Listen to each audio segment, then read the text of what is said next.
Hello, everyone. We are so excited that you guys are here today with us to listen to the USTA team talk about social from the US Open. We're pumped to talk to them. We're going to give everyone a few more minutes to trickle in. And so while we're doing that, my partner in crime, Jazz, has brought some controversial social media topics for us to chat about. Until we get started. So Jazz, give us your first one. What's the first one? So recently, there's been a lot going on at Twitter, but for the users of Twitter, there has been a paid subscription service that people can sign up to for $8 a month, and they can actually pay now to become verified. What this means is that you will have to submit a certain amount of personal details, and you will get that so desired blue tick at the next to your handle. Now, what this means in terms of verification, there's now two types of verification. So you have the one that you can pay for, which is the blue tick next to your handle, and then if you head on over to someone's profile, if they're officially verified by Twitter, it will say underneath officially verified or official verification. So it starts a conversation around how much value does it add now to be verified on Twitter, to have the blue tick next to your handle. Does it still hold the same amount of weight? Me personally, I'm not a huge tweeter. I can do content, but I'm not someone who tweets enough to feel the need to be verified, but I know other people that are. Yeah. So I feel like everyone who's probably on this call has heard something about what's going on with Twitter, and I think it'll be really interesting for us to continue to watch the situation with Twitter. I know my network of social media professionals and Slate's audience and network obviously has a lot to say about this. So we will see what happens to Twitter in the coming months and coming years. I think I've already seen quite a few posts asking like what the next platform is going to be to, move into the role of Twitter. So yeah, it'll definitely be something that we all are going to have to watch and probably make some decisions about. Like we've already seen brands deciding to stay off of Twitter now. So yeah, it'll be definitely interesting to see what continues to happen with that, and then what changes continue to happen with Twitter. And just want to give a quick shout out to anyone who has been a part of the recent layoffs. I know that's something that our team has been talking about quite a bit. So we are here for you. And if you guys need anything, if you've been laid off recently, reach out. We have some job positionings open. So job positions open. Thank you. All right, cool. Well, we will go ahead and get started since we're about to hit 5 past. Welcome everyone to Celebrating Spectacular with USTA. We're super excited to talk to the US Open team, hear about their social strategy for the event, and get to see a peek at their brand dashboard, which I'm super excited about. And I think it's going to be really great for anyone who's watching to gain some creative inspiration.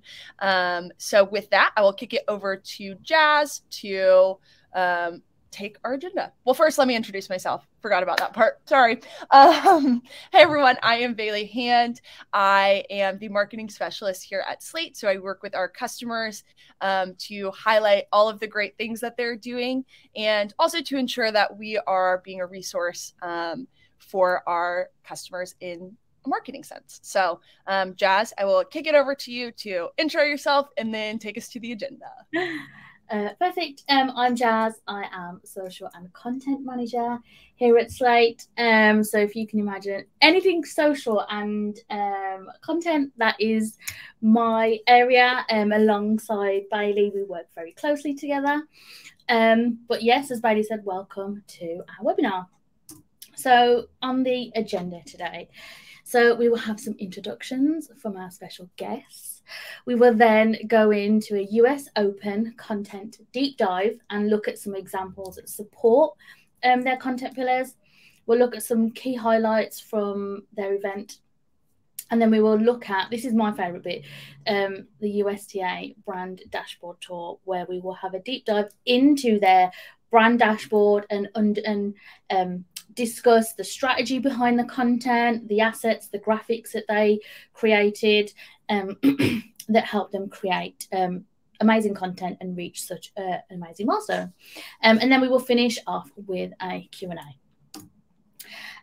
But before we go into anything, it would be great for us to introduce ourselves as Slate. Who are we? We have some customers on our webinar and we have some non-customers. Our mission is to make social content creation effortless for brands. So Slate is a social media content creation platform that powers some of the world's biggest brands. So what you can see here is on the left, you can see our iOS mobile app in use, where you can see a piece of content being made using the USDA brand dashboard. In the center, that is the web portal. So their brand dashboard, and our latest, probably biggest announcement yet this year, which is the launch of our web creation studio. So you can now make content on mobile and in web, which is super exciting. And on the right, you will see the piece of content finished, finalized on an Android mobile, which the Android app, the Android Slate app, will be released very, very soon. But now that's enough of us. Over to our guests. Cool. So I am going to invite Andrew and Alyssa to the stage. And while they're hopping on, just want to give everyone a quick note. Feel free to introduce yourself in the chat. And then also there's a questions tab. And anytime you have a question for Andrew and Alyssa, feel free to throw it in there. And we will get to it at the end of this session whenever we have our Q&A. Also, apologies, my dog is barking in the background.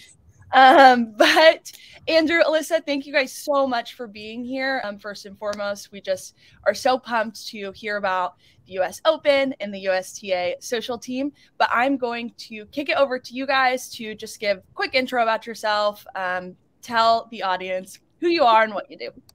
Sure. I'll go first. Andrew Hickox. I've been at the USTA since 2007. So I've kind of seen a lot of growth in the brand and changes and the kind of introduction of social media and how we've adopted it. And just I also moonlight as a ice hockey goalie, but I'm not quite on the level of Nick, the goalie of YouTube fame, or TikTok. Awesome. Cool. Alyssa? Yeah, super happy to be here. Slate is one of our team's favorite tools, so really excited to talk about how we use it. But I'm Alyssa Simone, and I'm the manager on our social team, overseeing kind of day-to-day production and production during the tournament. I don't play ice hockey, but fun fact about me, and this is a controversial topic right now, so I'll let everyone know where I stand on it. I decorate for Christmas the day after Halloween. So I stand firm. I stand firm in my holiday spirit. I love it. Our one of my roommates does the same thing. So our house, not right now, you can't see it behind me, but up there it's decked out in Christmas stuff. So I definitely get it. Well, thank you guys so much. We're super excited to pick your brains today. Cool. So for anybody who does not know or needs a refresher, the US Open is a grand slam in the tennis world. And for the 2022 US Open, one of their big kind of happenings at the event was Serena Williams announced that she would be retiring. So obviously that was a huge moment for you guys. Were there any other kind of priority moments that you guys were hoping to capture at the start of the week?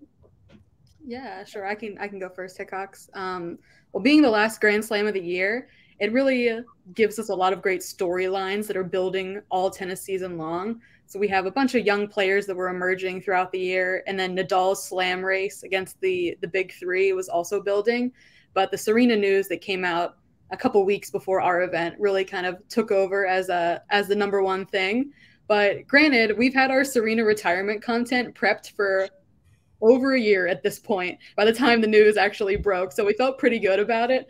But having the opportunity to cover it at our own event and kind of own that content was really the last gift that Serena could have given us. Yeah, absolutely. And also going into this year, this was the actual first year back for Fan Week. So we really wanted to highlight some of the events surrounding that, including the concerts, the food events, and stuff like that. And we were able to do that right in the Slate platform. Yeah, that's awesome. And okay, if you guys could both describe your US Open week or one day during the US Open, you can describe it in one word, a phrase, or you can go full sentence if you want to. I'll leave it up to you. But how would you guys describe a day during the US Open on the USTA social media team? Full speed ahead, all hands on deck. It is go time, so we're 100% committed, and we all work extremely hard from before first ball up to last ball to the trophy lift, where we are cranking away and communicating constantly with each other to make sure we're putting out the best content possible. Yeah, my one word would be sleepless. If I went into more detail, like Hickox said, first ball to last ball. And for folks that aren't that familiar with tennis, just to give you an idea, like first day of main draw, our team is covering 64 live singles matches in one day while prepping for opening night festivities and a Serena possible retirement. So a ton of moving pieces as far as actual live coverage goes and all of those extra events and things that are happening.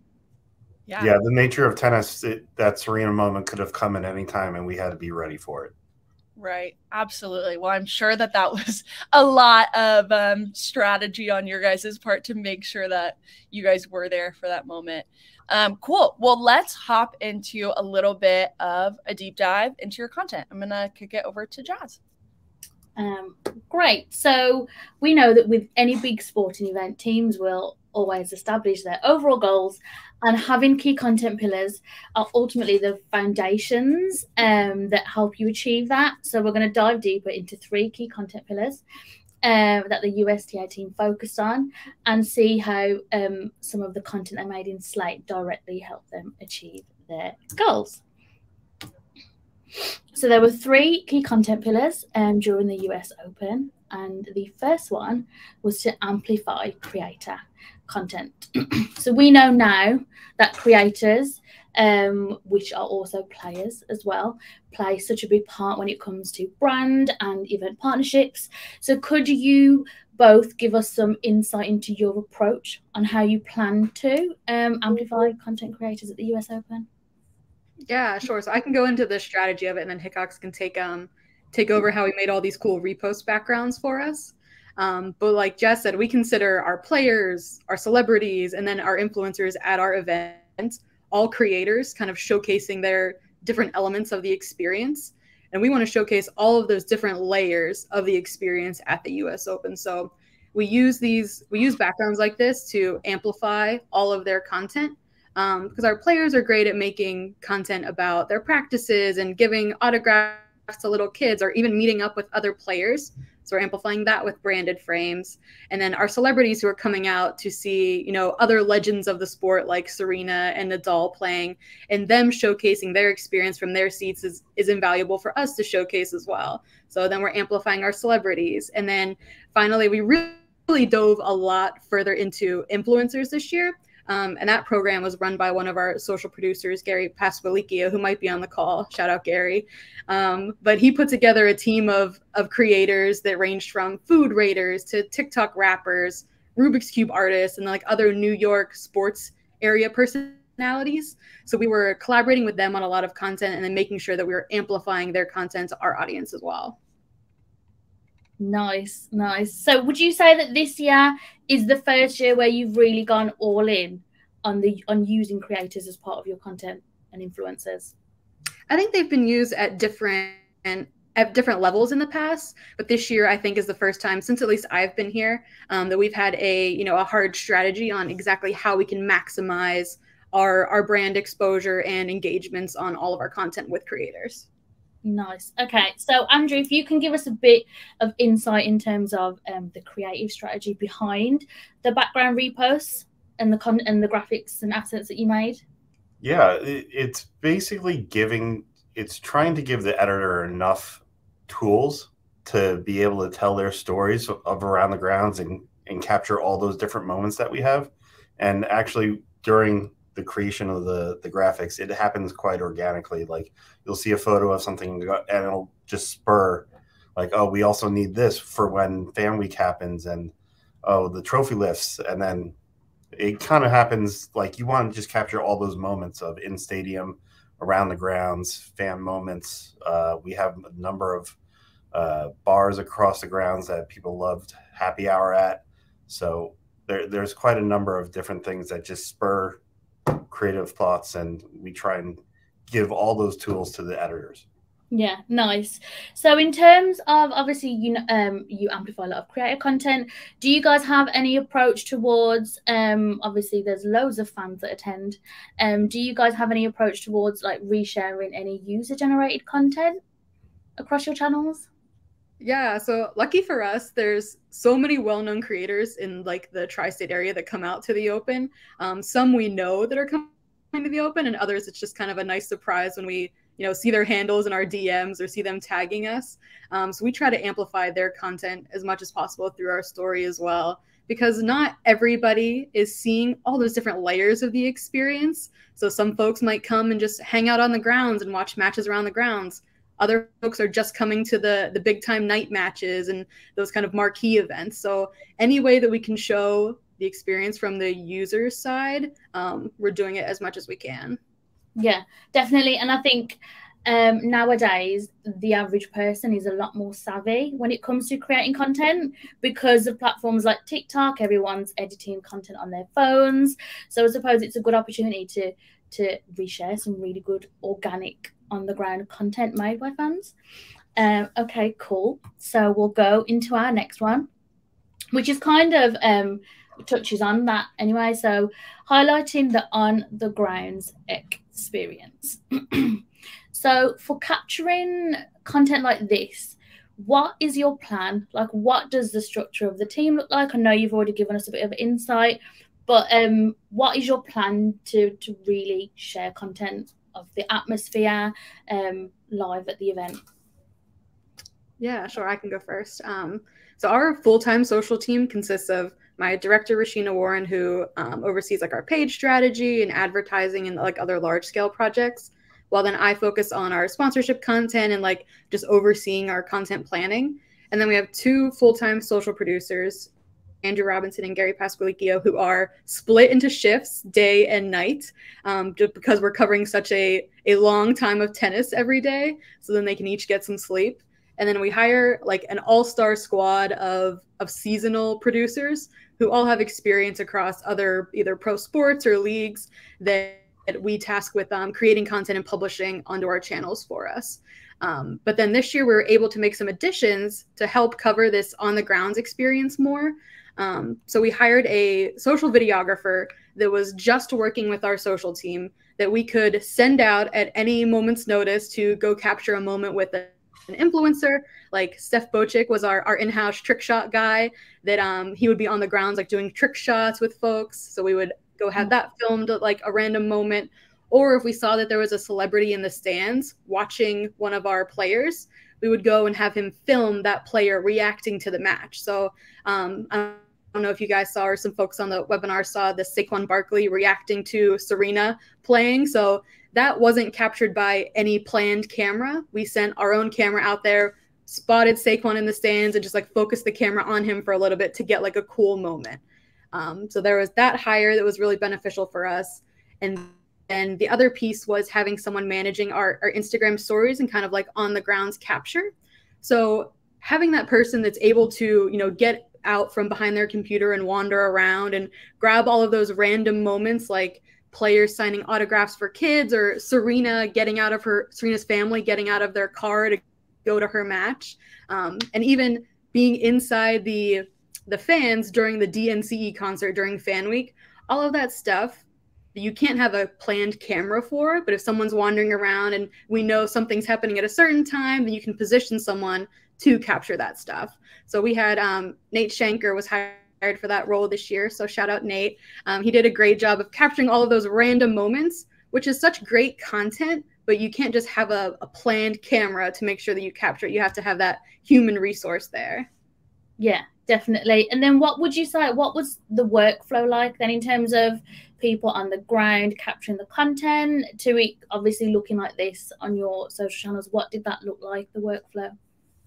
So we have a ton of resources at our fingertips. We have access to broadcast cameras, our own in-house cameras for highlights. We have in-house photographers, and our team also utilizes like Getty and AP images.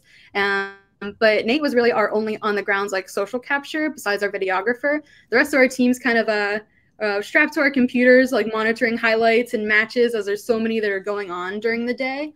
But we have a ton of content resources that are coming into our team to be able to figure out how to position that content to go best out onto the channels. Nice. So I know that you can only plan so much for an event like this, and there's going to be moments, like you've already said, where you think, oh, I've just seen this in the crowd, maybe we can get some graphics or assets made from that. When that happens, Alyssa, is it a case of you reach out to Andrew and the creative team and say, hey team, I've seen this, you know, what is the turnaround time on stuff like that? Yeah, I mean, Hickox has gotten the turnaround time down to next to nothing. He knows that we're going to send him the most random of things at any moment's notice, and he schedules his team as well to make sure they're covering first ball to last ball for us. So if something happens at 2:30 in the morning that's like a major stat or career moment, we know we can send it to someone on Hickox's team to put something together for us to get out on the channels with no time lost at all. Nice. Yeah, we have 4 full-time designers besides myself, and we kind of split the team to be morning shift and night shift to coincide with the social producers, and that way we're covering until that last point of the night, which I don't know what was the latest point this year. Was it 2:30 or something like that? 2:50 a.m. Yeah. It's a record. It gets quite late. Yes, I can imagine. Okay, great. Well, that takes us to our final one. Cool. Our final content pillar is providing value for sponsors. So social media hasn't always been a traditional space for partners to be able to purchase, logos on, or a partnership piece of content, or, whatever. Andrew, I know you hit on this a little bit earlier, how you've kind of seen the evolution of social media up into this point from a brand perspective. So how have you guys seen the approach to sponsorships and partnerships on social and the creative and the assets that you can sell to those partners change over the past, 3 to 5 years? And how do you guys use what you know about partnerships and where it's going to kind of form your perspective on it for the future tournaments? Yeah, I think the partnership aspect has been really interesting. It's definitely been a learning experience. They had more traditional mindsets as far as getting their brand on the channels, and we have to do it organically. So getting them into that headspace has been a process, and it's definitely evolved. And I think we're getting to the point where it's in the right spot. Very cool. What do you feel like about social or creative that goes on to social, like helps strengthen the value of a partnership? Like, what are some things that you guys keep in mind whenever you're talking to partners?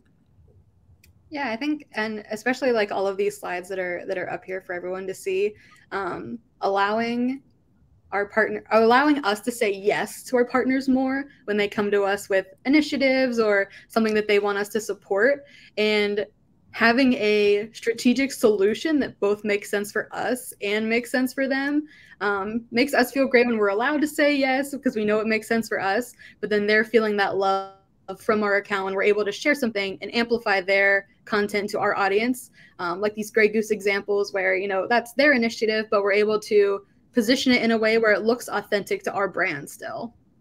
Yeah, they have some great stories, and to be able to tell that for them is a pleasure, and it's definitely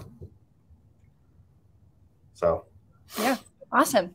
I personally am very excited. It's been so fun to watch over the past 2 years how sponsorships and partnerships have evolved on social. So I'm super excited to see how it continues to evolve, and we'll be keeping an eye out for the 2023 US Open to see how you guys activate partnerships then.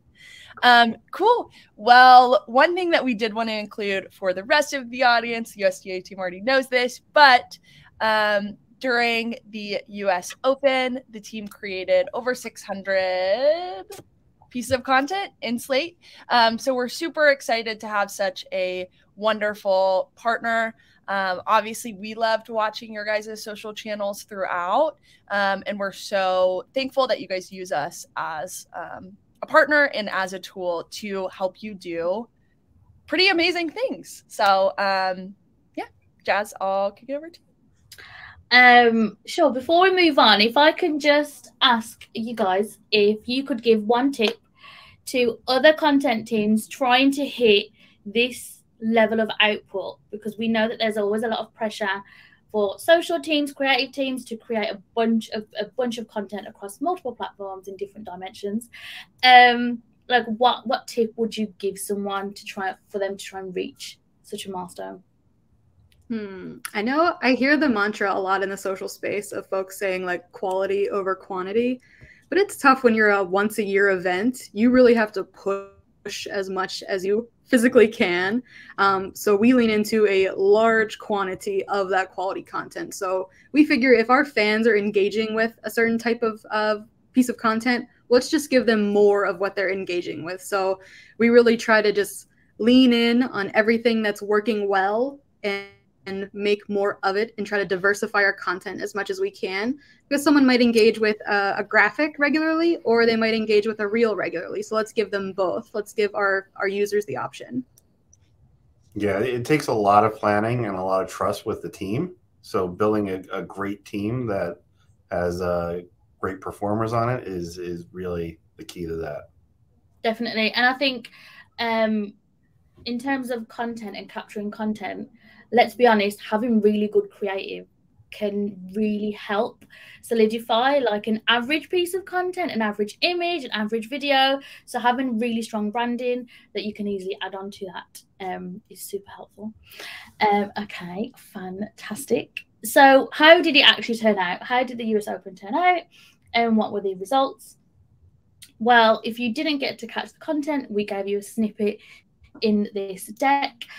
We'd say that it went pretty well because the US Open handles had over 1 billion interactions on social media during the tournament. Now, to anyone who works in social, as the years have gone on, it's been harder and harder to achieve really good organic engagement, interactions.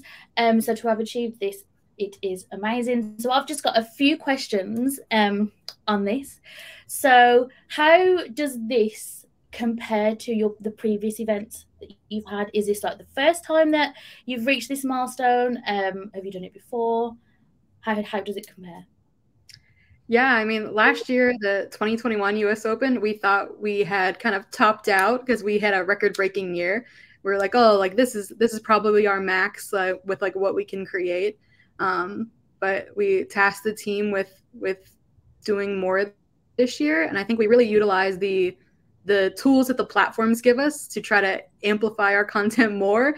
And the B word really scared our team, I'll be honest, but the team hustles so hard to get every single engagement out of every piece of content that they can. So it's really a testament to the hustle of our team. Nice. And do you think, is there any one major key learning that you've had from this year's event that you're going to definitely take over to next year? Is there one thing that was highlighted over everything else?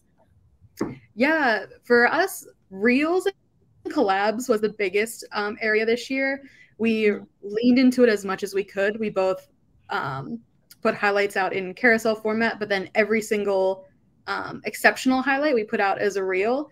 And then we were trying to collab every piece of content to the person that it would make sense for. So we were cold collabing every single Instagram post that we put out. So at the end of the day, I think we had almost 200 collabs over the 3 weeks. And it ranged from like with celebrities, like we had some with Oprah and Joe Jonas, to some with the NFL and an NBA team and ESPN. And then even with our influencers like Meg Lucky. I don't know if everyone's seen the Beard Chug Girl reel. Our reps at Meta told us that it's the top Instagram reel of 2022 with like over 160 million plays. So just cold collabing to folks that you think might see value in that piece of content can be super beneficial. And we're going to take that with us through the rest of the year and into 2023. Okay, amazing. Well, my favorite bit of the webinar, we are now going to take a look at the USDA brand dashboard. So what did they use to make this happen? So I'm going to kick it over to you, Bailey. Cool. Let me share my screen here. Awesome. So this is the USDA brand dashboard. I know that Andrew, you had some assets that we were talking through yesterday that you have some really great perspective insight on, being from the creative team. So how about we start with those? And then I have some that I just want to highlight because I love them so much. So yeah, I will kick it over to you. You tell me which drawer to start in. Yeah. So I think it was mentioned before about enhancing maybe ho-hum posts and really branding them well. And Slate allows us to do that. And besides maybe the logo, the biggest pillars of our brand are our fonts and colors. Slate lets us put the hex codes right into the brand colors, and we have a number of brands represented on our dashboard right now, but the US Open ones just flow in, and then the fonts I can upload easily and just highlight which colors are associated with that font. So if I want to restrict, say, a headline to not use the color yellow, I can do that, and it updates automatically. So love it. It's super helpful. Cool. And I know you guys did some captions. You used some of the Slate caption feature. You used some asset duration.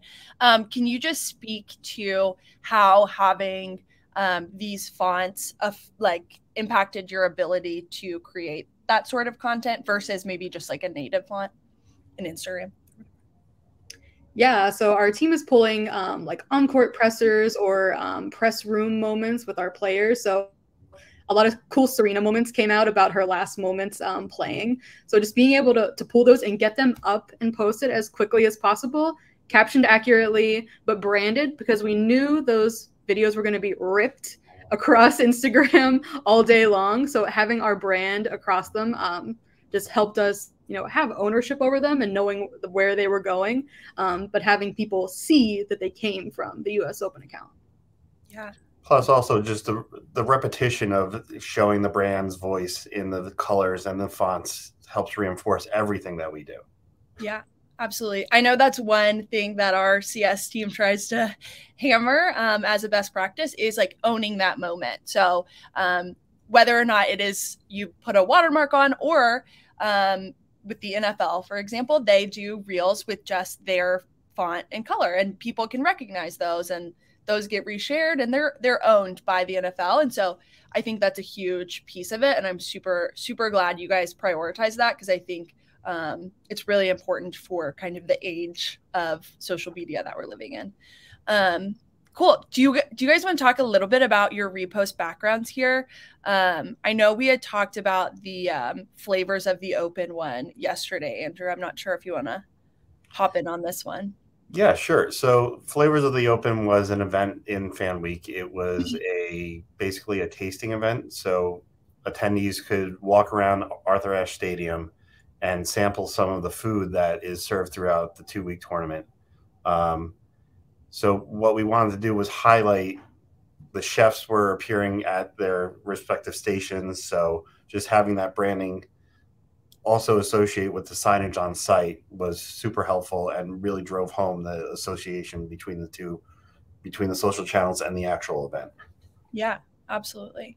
And obviously we talked about your guys' usage of background repost, how you guys kind of blow it out of the water whenever it comes to resharing UGC and influencer content. One thing that I really love about your guys' approach with this is, you have the spectacular weights and all of that branding, but then you guys did a really, really great job of identifying moments that would be shared with these reposts, like the flavors of the open. Obviously you attach that to your on or on the grounds experience. So I really love how you guys made those assets kind of fit the biggest things and also the smallest things. And you really thought about the storyline all the way through. So love your guys' repost backgrounds, and think you guys did really great work on these. Yeah. Go ahead. Spectacular Awaits was our marketing platform. So it wasn't just a social thing. It was signage on site. We had actual neon signs produced. We also, all the out-of-home advertising featured Spectacular Awaits, and we were proud to live up to the word spectacular for the event. So yeah, you guys were most certainly spectacular. On that note, Andrew, you may be able to touch on this because I think you did a little bit kind of talking about the signage, but from a creative perspective, and I guess from a engagement and brand affinity, brand awareness, all of that perspective, how important or what is the impact of having creative that lives both on the grounds and the signage, all of that, and on social, and tying those together? I really think it helps with the fans on site and off site feel like they're a part of the event. Because if you're on site and you're seeing that same signage and you're doing your own post of like, hey, I'm at the open, and you take a sign with Spectacular Weights and then see our channels posting it, it just reinforces that connection. And then people seeing it on our TV commercials at home, if they're watching from California, say, and just seeing it just flow through all our communications is super helpful. Yeah, absolutely. Cool. Thanks for sharing all of that.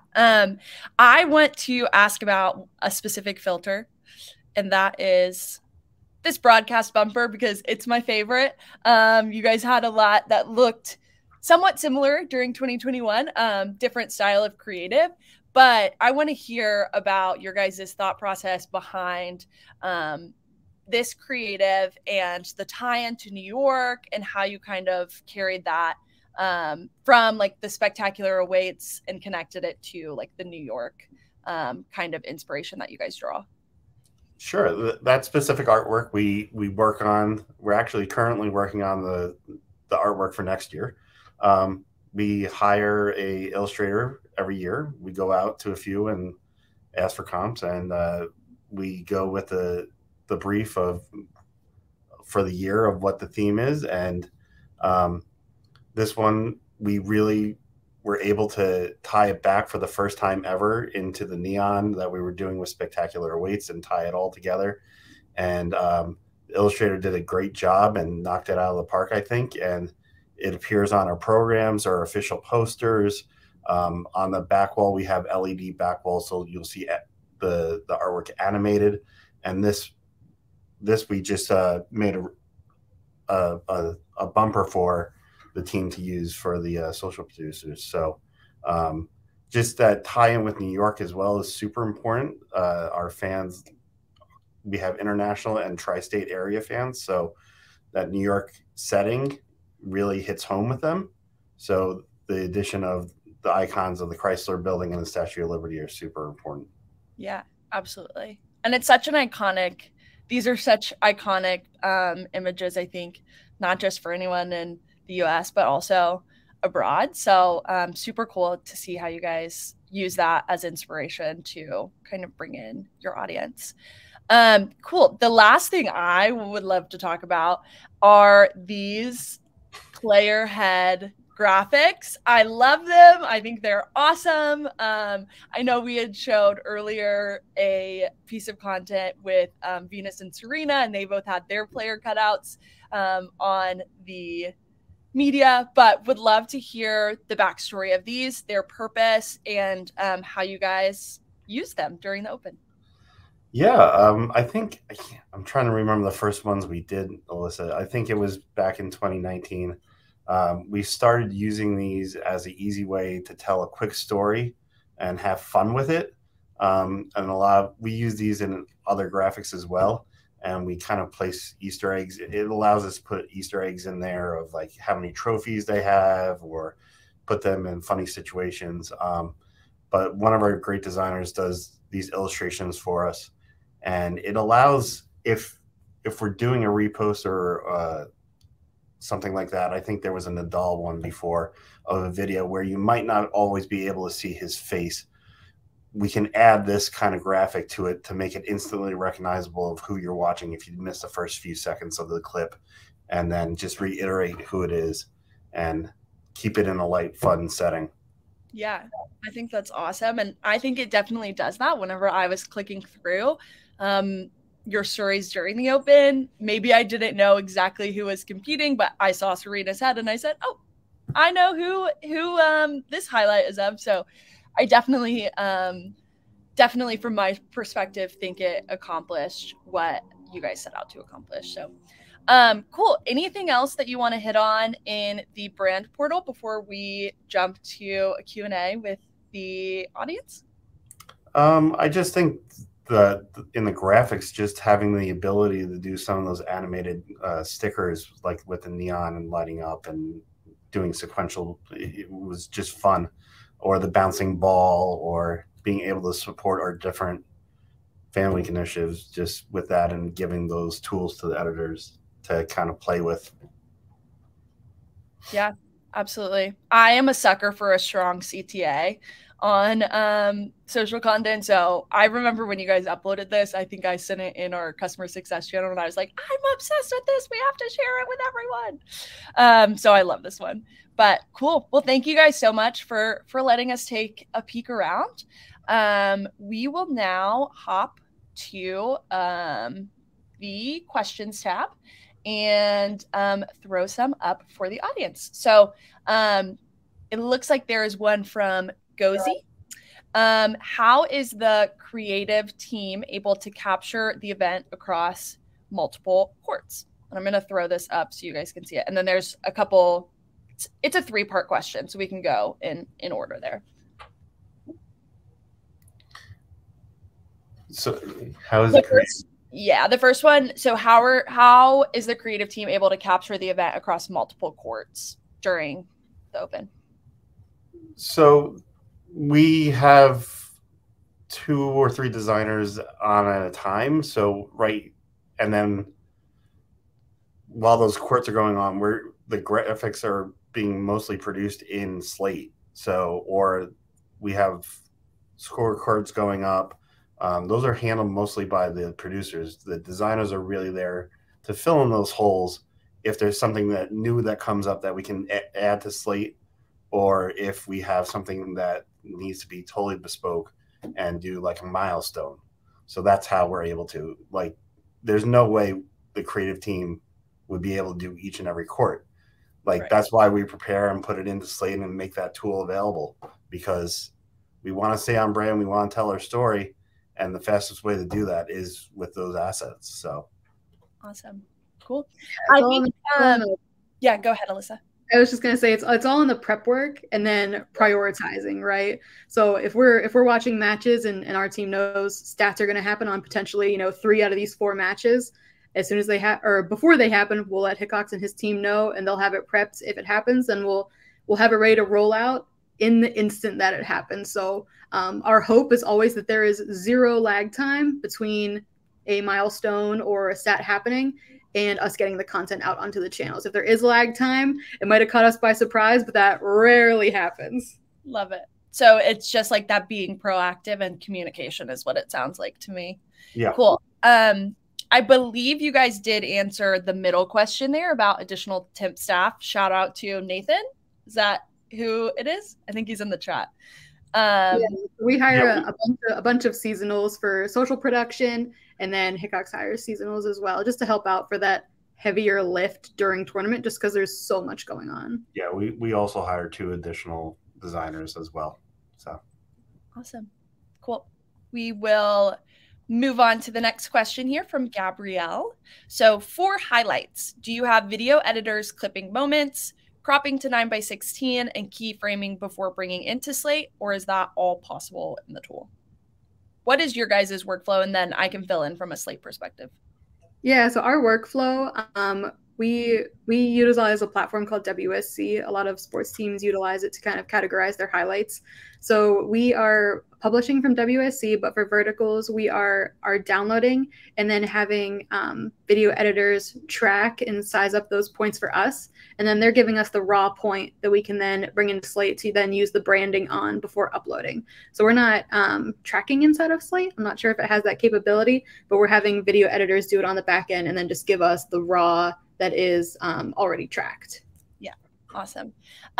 So from a Slate perspective, in our current video editor, you can clip and trim and then put different clips together. And then you can also crop video to 9:16, not images, but video.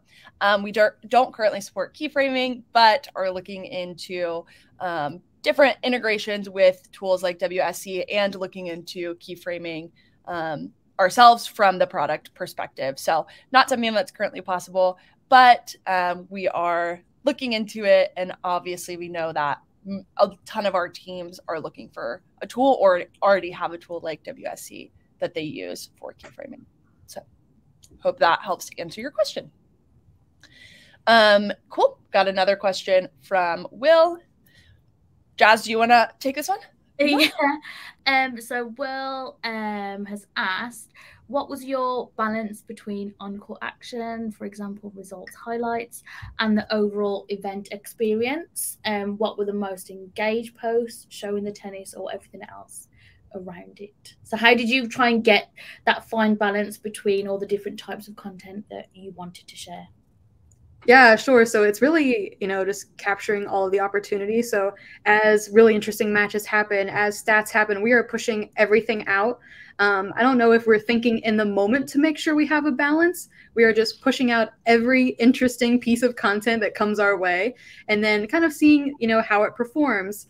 And when we're in tournament, we're having a lot of folks that might not watch tennis year round looking at our content. So we see a lot of those like quirky fan moments like Beard Chug Girl or other things that are happening around the grounds perform really well because they're expanding outside of just our general, like our core tennis audience. But results on the big players, the Serena moments, Nadal winning, like all of those things that are still huge moments for the sports of tennis will always still perform for us. But we're happy to try to diversify tennis content beyond just what happens on the court and make it more fun and interesting for like North American sports fans. Absolutely. Cool. We will finish up our Q&A because I think we're coming up on time here. Another question from Gozi. I hope I'm pronouncing that right. What is the biggest negative thing that happened during the tournament, and how did your guys' team handle it? I'm trying to think. I mean, sometimes there's on-court controversies where somebody might get defaulted or something like that. And we have official statements go out on the channels and stuff like that just to educate the fans of why certain things happened and why they went down the way they did. And I'm not sure they would necessarily be done in Slate, but that's kind of how we handle like a sensitive moment. Yeah, I don't know if there's really anything too big that was negative this past year. I mean, we were navigating, Novak's whole situation with if he was allowed in the U.S. or not, which is outside of our control. But just monitoring comments and monitoring conversation, and working with our PR team to make sure that we all have similar messaging and we're approaching it same way as an organization. So just working together internally to make sure that everyone's aligned. Awesome. Cool. Well, thank you guys so much. This was awesome. I've loved every moment of it and loved getting to learn a little bit more background on the 2022 event and learn more about your guys' team. And obviously we can't wait till next year, but thank you guys so much, seriously, for taking the time to chat with us today. Yeah, it was a pleasure to be on here, and we love Slate. So already looking to see how we can utilize it in 2023. Awesome. Absolutely. Awesome. Well, everyone, that is the end of our session. Thanks so much for joining. And we will see you guys at the next one. Have a great rest of your week and a great rest of your day. Thanks. Bye. Bye.